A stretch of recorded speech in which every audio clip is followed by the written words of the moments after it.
There have been many attempts to disprove the resurrection of Christ. Every one of them has failed because when the evidence is explored carefully and logically, there's only one conclusion: that Jesus was resurrected from the dead and that he is alive. Hi, I'm John Kuert, the pastor at Alpha Assembly in Clarion, Pennsylvania, bringing to you another heart to heart talk. These little devotionals are intended to be a blessing to each and every one of you who listens, whether you're from the church or not. We hope that it will be helpful in your walk with the Lord. And today I hope that it will be educational as well. We would love to have you visit the church sometime. We have a service on Sunday morning at 10:30, and we have a great worship team. We have great fellowship, and we always have a message from God's Word that is relevant. So we would love to have you visit, and I think that you would enjoy it. Well, let me tell you about a few notable skeptics who explored the evidence with a motive to disprove the resurrection, and they ended up as believers.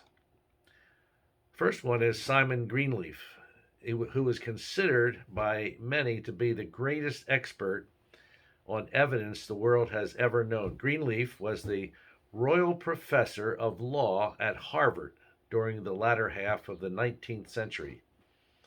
And when it comes to the question of what constitutes evidence, Greenleaf's credentials were impeccable. The professor had a cardinal rule in his classroom at Harvard. The rule stated that no one was to form a conclusion without first considering the evidence. One day, the subject of religion came up, and the class had been studying ethics in law. And the subject of religion came up, and Greenleaf was not a Christian at that point, and he told the class that the resurrection was just a hoax. Hoping to move along, a student raised his hand, however, and sheepishly asked the professor, "Have you considered the evidence?" Well, Greenleaf was challenged by his own rule: consider the evidence before forming conclusions. So, Greenleaf decided to do an investigation, a thorough investigation. He examined every thread of evidence that he could find on Jesus Christ's resurrection. And from his investigation came his book entitled The Testimony of the Evangelists. And his conclusion, having now considered the evidence, stated, if the evidence for Christ's resurrection were presented to any unbiased jury in the world, they would have to conclude that Jesus of Nazareth rose from the dead. And with that investigation, Greenleaf became a Christian. Another remarkable plan of assault took place in the early 1930s by a young British lawyer, convinced that the resurrection was a mere fable. He decided to do the world a favor by once and for all exposing this fraud and this superstition. As a lawyer, he felt he had the critical faculties to sift the data and admit nothing as evidence that did not meet stiff criteria for admission into today's law courts. But another amazing thing happened to him. The case wasn't as easy as he had supposed. And little by little, the facts piled up in favor of the resurrection, and Frank Morrison also was converted. He later wrote a book entitled Who Moved the Stone, about the proofs of the resurrection, and the first chapter was entitled The Book That Refused to Be Written. One other lawyer who considered to be the world's most successful defense attorney in the world, who would you guess that to be? You might think, well, F. Lee Bailey or Johnny Cochran or some other high-profile lawyer that's been in the news in the past years.